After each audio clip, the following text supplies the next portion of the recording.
On avait trompé nos parents parce qu'ils n'étaient pas informés. Aujourd'hui, avec Internet, nous sommes au courant de tout. Donc c'est difficile que ces gens qui peuvent avoir l'information viennent encore chez nous pour nous tromper.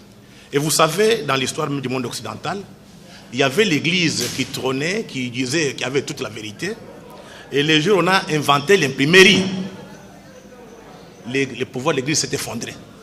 C'est comme aujourd'hui, c'était le monde occidental qui maîtrisait toute l'information, qui contrôlait l'information. Mais avec la démocratisation de l'information, je pense que l'Occident, l'oligarchie occidentale n'a plus le pouvoir qu'il avait il y a 50 ans. Nous sommes pendant une période de mutation.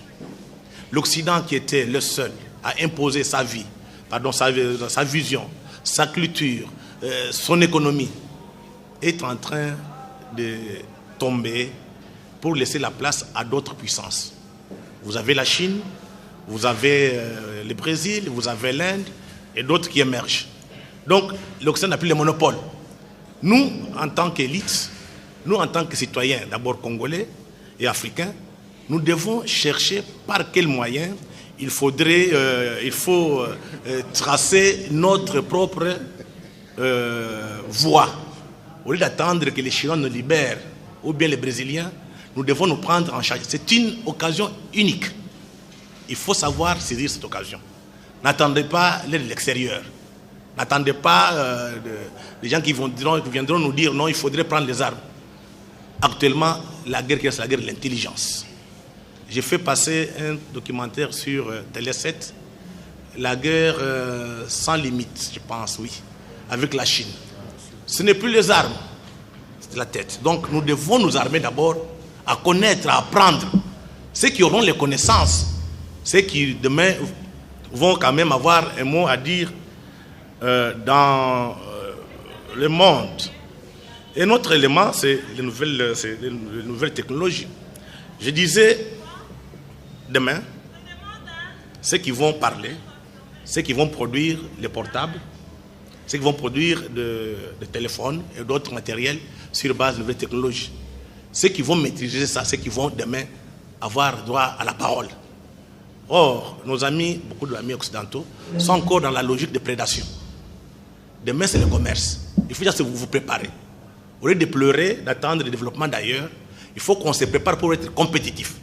Ceux qui auront à vendre sur le plan international auront un mot à dire. On ne peut pas accepter que d'autres personnes viennent faire la sous-traitance. On dit, avant d'aller en Afrique, au Congo, passez par nous. Alors qu'on a étudié avec ces gens. Je pense qu'il faut profiter de cette occasion pour apprendre, essayer aussi d'imposer notre point de vue. Donc l'économie de demain, ce n'est pas l'économie de prédation, l'économie de l'accumulation par prédation, c'est l'économie du savoir. Vous devez réfléchir, vous devez apprendre, passer dans des bibliothèques, faire des recherches. Rechercher, ça remet toujours en cause. Et il faut vous mettre en tête, personne ne veut que nous soyons stables. On entretient, tous nos voisins entretiennent cette situation. J'ai parlé avec, après nos débats ici, j'ai parlé avec certains responsables diplomates. Ils m'ont dit, mais on a peur du Congo. Avec tout ce que le Congo a, le Congo sera arrogant. Donc on a intérêt à la mettre, à les mettre à genoux. Donc cette violence n'est pas un fait de hasard. Je pense que les psychologues qui sont là pouvaient facilement en parler mieux que nous. Ça traumatise, on perd des repères. Et vous verrez aussi la plupart des gens qui vous parlent, le Congo est très grand. Mais j'ai dit, Léopold était seul. Léopold a géré ce pays. La Belgique est petite. La Belgique a géré le Congo. Mobutu était seul. Mobutu a géré le Congo.